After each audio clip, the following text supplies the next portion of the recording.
Hey guys, in this video, I will show you how to fix notifications not working on iOS. Alright, so let's begin with the video.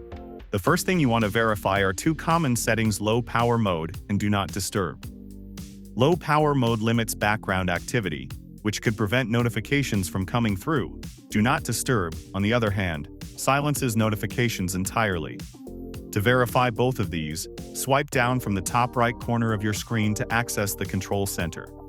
If low power mode is on, tap on it to turn it off. Next, verify if do not disturb or any other focus mode is enabled. Make sure it's turned off so notifications can come through.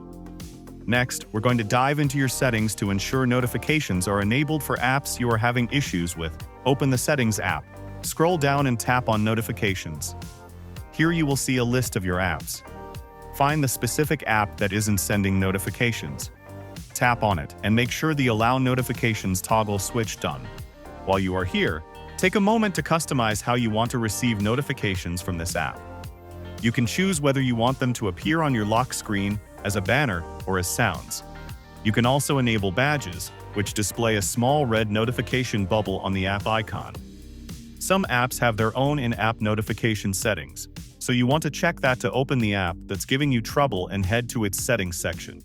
Make sure notifications are enabled within the app itself. This is especially important for social media apps, email clients, and messaging apps, as they often have detailed notification settings of their own. If notifications still aren't working, the next thing to verify is whether any restrictions are enabled that might be affecting your notifications. Navigate back to your settings, scroll down and tap on Screen Time.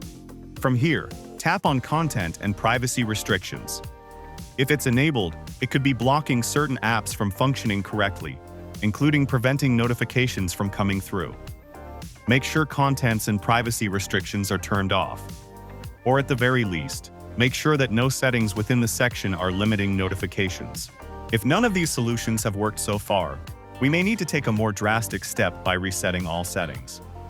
This will return all of your settings, including Wi-Fi networks, Bluetooth connections, and app preferences, back to the factory defaults, but it won't delete any of your data like apps, photos, or messages. It's a bit of a hassle to reconfigure everything, but it can often resolve deeper system issues that may be affecting notifications. To reset all settings, go to your Settings app, tap on General, scroll down to Transfer or Reset iPhone and select Reset. From here, choose Reset All Settings. You'll need to enter your passcode to confirm. Once your iPhone restarts, you will need to set up your preferences again, but this step should resolve the notification problem. So that's basically how you can fix notifications not working on iOS. So that's all for this video. Consider subscribing if you find it helpful, and I'll catch you in the next one. Thanks.